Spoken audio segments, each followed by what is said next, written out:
बिस्मिल्लाहिर्रहमानिर्रहीम अस्सलाम वालेकुम। Characteristic of wave motion. Last lecture में हमने प्रोग्रेसिव वेव पढ़ा या ट्रेवलिंग वेव्स, और इसके बाद longitudinal and transverse waves. Characteristic of wave motion या वेव क्या है? नंबर फर्स्ट देखिए, when a wave motion pass through a medium, particle of a medium only vibrate simple harmonically about their mean position. ठीक है, जब भी wave motion pass होता है एक मीडियम से, तो particle of a medium vibrate होता है simple harmonically to and fro motion. ठीक है ना, about their mean position. Number two, in wave motion the phase of the particle of a medium keeps on changing. Phase हर point पे ये change होगा, इसका लोकेशन, इसका शेप, ये हर पॉइंट पे क्या होगा? चेंज होगा जब ये मीडियम से पास होते हैं। ठीक है, the velocity of the particles during their vibration is different in different position. velocity of particle vibration के दौरान डिफरेंट होगा डिफरेंट पोजीशन पे। क्लियर है? डिफरेंट होगा डिफरेंट पोजीशन पे। Now number four, the velocity of wave motion through a medium is constant. लेकिन एक medium में अगर ये हम पास करें तो उसमें क्या होगा? Throughout the medium it constant होगा। It only depends on the nature of a medium. Nature of a medium पे डिपेंड करता है कि ये कौन सा नेचर है। ये डिपेंड नहीं कर रहा फ्रीक्वेंसी पे, वेवलेंथ पे, एम्पलीट्यूड पे, लेकिन वेलोसिटी ऑफ वेव मोशन ये सिर्फ और सिर्फ डिपेंड करता है नेचर ऑफ अ मटेरियल पे डिपेंड करता है। किस चीज़ पे डिपेंड करता है? Nature of a material, medium पे डिपेंड करता है। ठीक है, नंबर फिफ्थ क्या है? Energy is propagated along the wave motion without any net transport of the meter. ये सिर्फ एनर्जी प्रोपिगेट होता है, एक जगह से दूसरी जगह पे ट्रांसफर होता है, और इसका मीडियम जो है वो तो ट्रांसफर नहीं होता ना। ठीक है, ये तो ऑलरेडी स्टार्ट में हमने पढ़ा है कि सिर्फ और सिर्फ एनर्जी ट्रांसफर होता है, मीडियम ट्रांसफर नहीं होता। ठीक है, for the propagation of waves a medium should following characteristic, should be following characteristic. यहाँ पे लिखो फॉलो, ये कैरेक्टरिस्टिक फॉलो करेंगे। Number one, elasticity, so that particle can return to their mean position. Elasticity required for the propagation of waves, for what? To particle can return to their mean position. अगर elasticity नहीं हो तो फिर एक particle जब ये energy transfer करता है, वाइब्रेट होता है, तो ये अपनी जगह पे दोबारा नहीं आ सकता अपने पॉइंट। ठीक है, नंबर टू, इनर्शिया। इनर्शिया आप लोग जानते हैं, चैप्टर नंबर 3 में पढ़ा है आप लोगों ने, property of a material which oppose the changes which is अगर in their state of motion या स्टेट ऑफ रेस्ट। तो यहां पर देखें, इनर्शिया क्या है? So that particles can store energy. अगर इनर्शिया नहीं है तो पार्टिकल एनर्जी स्टोर नहीं कर सकता। अगर इनर्शिया है तो पार्टिकल एनर्जी स्टोर करेगा। क्लियर हो गई बात? Number three, minimum fraction amongst the particle of the medium. Fraction बहुत ज्यादा कम होगा पार्टिकल ऑफ द मीडियम में। Uniformly density of the medium, density यहाँ पे हम कंसिडर करते हैं क्या? यूनिफॉर्मली कंसिडर करते हैं। क्लियर होगी बात? इसके बाद क्या है? Amplitude, maximum displacement of a vibrating particle of a medium from its mean position is called amplitude. Amplitude क्या है? Maximum displacement of a vibrating particles of a medium from its mean position is known as amplitude. ठीक है, या maximum displacement भी कह सकते हैं, या peak displacement भी हम इसको कह सकते हो। Wavelength क्या है? Distance travel by the during the time in which any one particle complete one vibration. मतलब ये है कि यहां से लेकर यहां तक ये एक वेवलेंथ है, एक साइकिल कंप्लीट हो गया, इसके बाद ये दूसरा साइकिल स्टार्ट होता है। या हम कहते the distance between two consecutive crest या टू कंसेक्यूटिव ट्रफ, या the distance between crest and trough is known as one wavelength. क्या कहते हैं?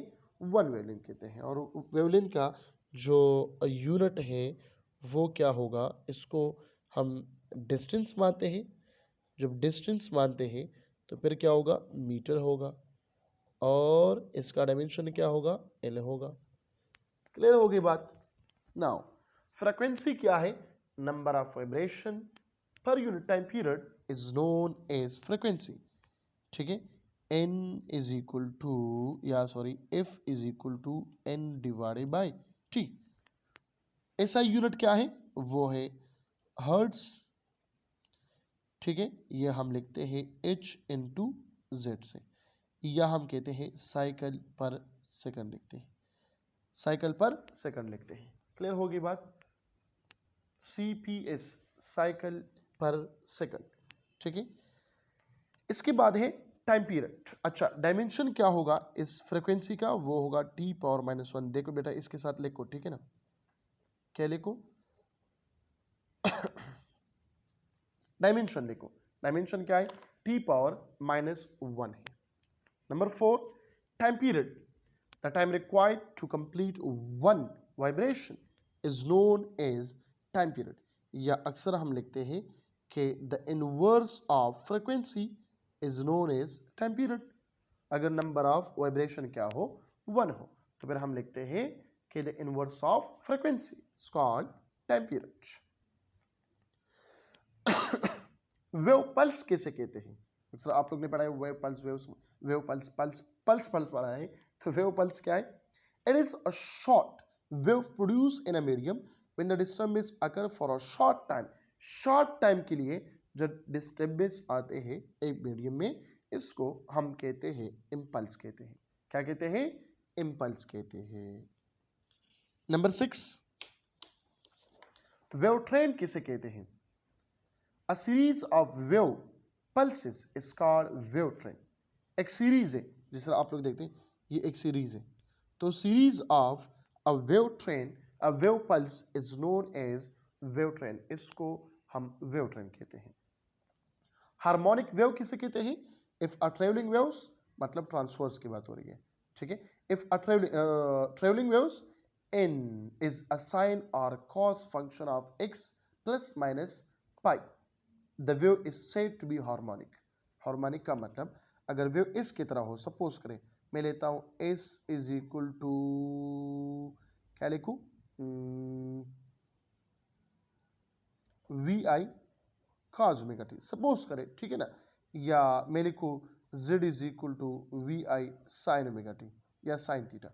तो साइन थीटा या साइन ओमेगा टी या cos ओमेगा टी या cos थीटा, इसके जगह पे अगर हम वेव फॉर्म लिख के, वेव इक्वेशन लिख के, इसको इस वेव को हम कौन सा वेव कहते हैं, हार्मोनिक वेव कहते हैं। इसी चैप्टर में इसको हम पढ़ेंगे इंशाल्लाह। ठीक है, number 8, wave velocity. The distance travel by a disturbance in a one time period is known as wave velocity, या इसको हम लिख सकते हैं r v is equal to f lambda, क्योंकि 1/t किस चीज के बराबर है, f के बराबर है। ये बहुत इंपॉर्टेंट रिलेशन है। ठीक है, इसको एक आपने लिख दिया लिम्डा डिवाइड बाई टी, एमसीक्यूज बहुत आते हैं इससे। दूसरा आपने लिख दिया v is equal to f into लिम्डा लिख दिया। अगर आप इसको एंगुलर वेलोसिटी के दरमियान लिखे, एंगुलर वेलोसिटी के साथ कंपेयर करें, तो आपने पढ़ा है ना omega is equal to 2 pi F, तो एफ क्या होगा, ओमेगा डिवाइडेड बाई 2 पाई होगा। तो इस इक्वेशन को हम लिख सकते हैं v is equal to omega lambda divided by 2 pi. लिख सकते हैं कि नहीं लिख सकते, ठीक है। फिर ओमेगा किस चीज के बराबर है, 2 पाई डिवाइड बाई टी के बराबर है, तो अगेन यही इक्वेशन आता है लेमडा डिवाइड बाई टी, या 2 पाई एफ के बराबर है, तो अगेन ऊपर वाला इक्वेशन जो है वो डायरेक्ट जाता है। ठीक है, वेव वेलोसिटी मैग्नीट्यूडनल के लिए क्या है, e डिवाइडेड बाई रो है। साउंड वेव में हम इसको यूज करेंगे। ट्रांसवर्स वेव के लिए क्या है, t multiply by L divided by M. Standing waves में हम ये इक्वेशन यूज करेंगे, या आर्गन पाइप में हम ये वाला इक्वेशन यूज करेंगे। अब इसको हम पढ़ते हैं, देखो यहां पे एक मास डेंसिटी है, क्या है, मास डेंसिटी। मास डेंसिटी क्या है, mass per unit length, mass per unit length is called mass density, और मैं लिखता हूं कैपिटल एम से, ये बराबर है mass per unit length is known as mass density. ठीक है, जिसका यूनिट क्या है, kilogram per metre. Kilogram per metre is the unit of mass density. ठीक है, तो ये वाला इक्वेशन हम इस तरह भी लिख सकते हैं। यहां पर देखें,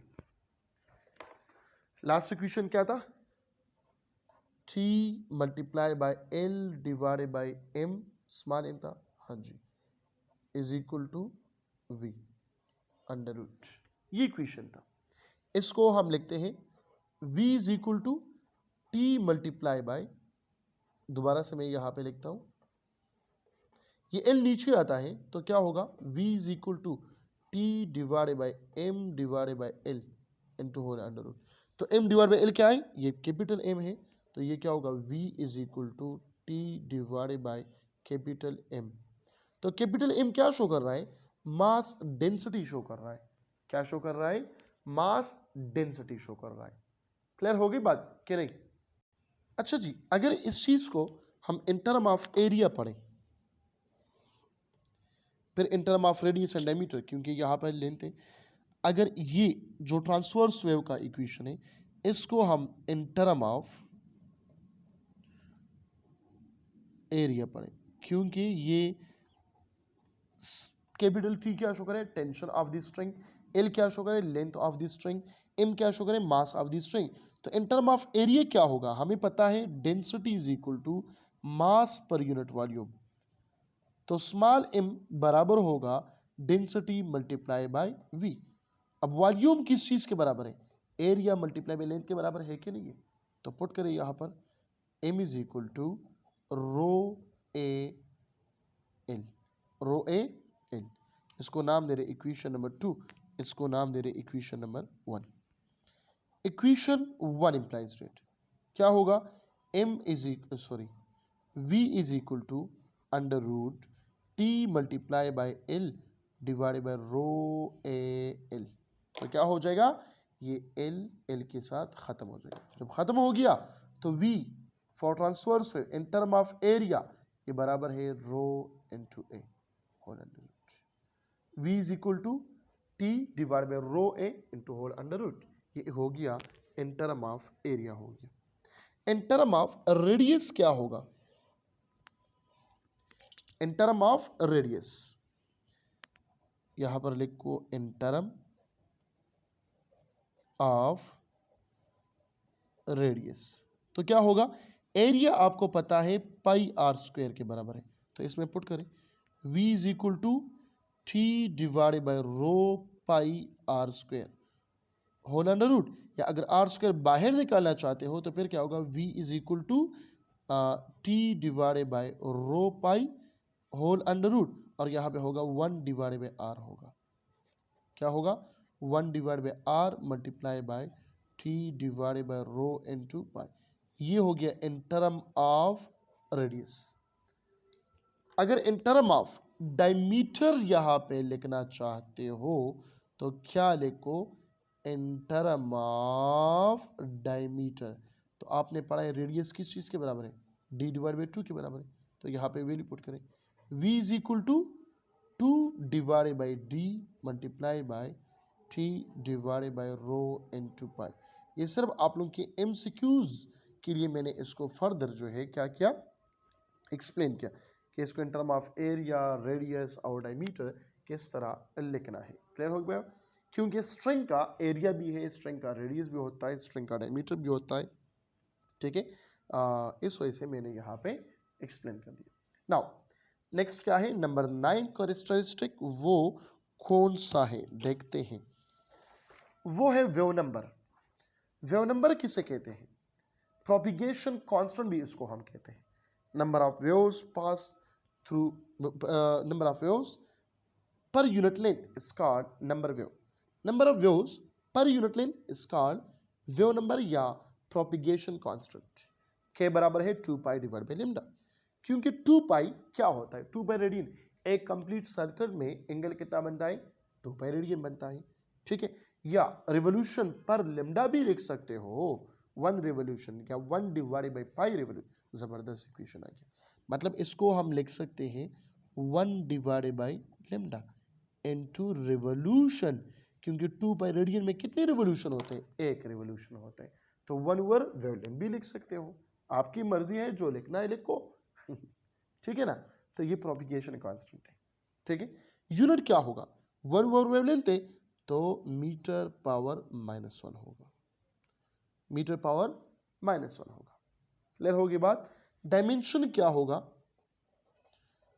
अच्छा, मीटर पावर -1 इसका बेस यूनिट है। सीजीएस में क्या होगा? सेंटीमीटर पावर -1 होगा। और एफपीएस में क्या होगा? ये होगा फुट पावर -1। लिखो इसके साथ एफपीएस यूनिट, सही सही लिखो। यहाँ पे लिखो सीजीएस यूनिट और यहाँ पे लिखो एमकेएस लिखो। मतलब यहाँ पर लिखो हेडिंग में एमकेएस तो कौन सा है, सीजीएस कौन सा है, एफपीएस कौन सा है। डायमेंशन क्या है? तो हमेशा के लिए यहाँ पे हम लिखेंगे L power -1। This is the dimension of propagation constant. ठीक हो गया। नाउ ग्रुप वेलोसिटी क्या है? The velocity with which the group of wave travels is called group velocity. The group of wave travels, group of waves जो है वो travel करते हैं, उसको हम ग्रुप वेलोसिटी कहते हैं। v बराबर है ओमेगा डिवाइडेड बाय k। अब ओमेगा किस चीज के बराबर है? 2 पाई f के बराबर है, तो मैंने लिख दिया 2 pi f divide by k। या v बराबर है 2 पाई डिवाइड बाई t के, क्योंकि f बराबर है किस चीज के? f बराबर है 1 डिवाइड बाई t के। यहाँ मैं लिखता हूँ omega is equal to 2 pi f is equal to 1 by t, और यहाँ पर आ गया, तो ये तीनों आ सकता है। अब k का वैल्यू क्या है? 2 पाई डिवाइड बाई लेमडा है कि नहीं है? तो इस इक्वेशन को हम लिख सकते हैं omega multiply by lambda divide by 2 pi. समझ आ रही बात की? या v is equal to F lambda लिख सकते हैं। ठीक है, या v is equal to lambda divide by t लिख सकते कि नहीं लिख सकते? वही चीजें हैं, लिखो। क्योंकि ओमेगा बराबर है 2 पाई f के बराबर है कि नहीं है? ओमेगा बराबर है, आप लोग सोचेंगे इससे ये कैसे आ गया? 2 पाई f के बराबर है ना, तो यहाँ पे पुट कर 2 पाई f, तो 2 पाई के साथ खत्म, f lambda lambda lambda divide by t। वही वेलोसिटी आ गया जो इससे पहले हमने पढ़ लिया है। एमसीक्यूज आ सकता है इसमें।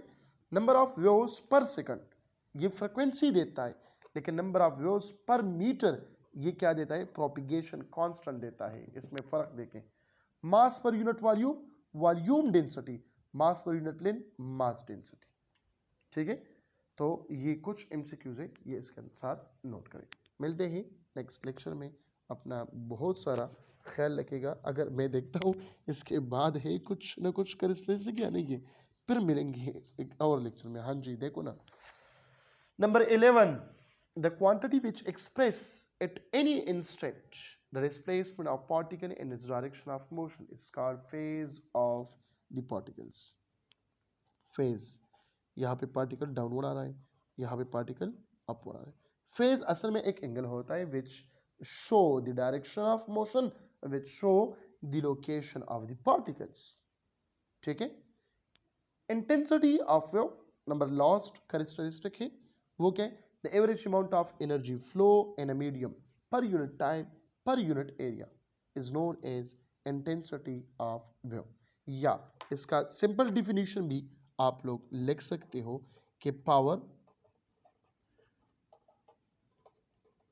पर unit area is called intensity of wave.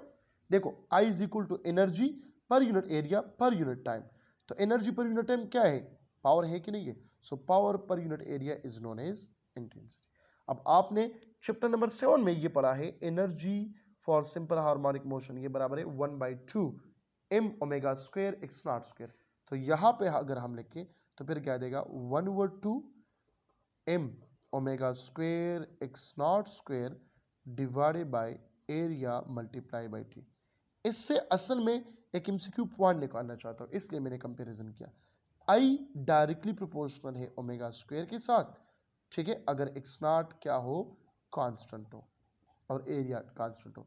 And I क्या है? डायरेक्टली प्रोपोर्शनल है x नॉट के साथ। x नॉट क्या है? ये तो एम्पलीट्यूड है। क्या है? एम्पलीट्यूड है। ठीक है ना। तो ये दोनों बहुत ज़्यादा इंपॉर्टेंट पॉइंट्स हैं जो मैंने यहाँ पर डिस्कस की। मिलते हैं अब एक और लेक्चर में। अपना बहुत सारा ख्याल रखिएगा। Thank you so much. अल्लाह हाफिज़।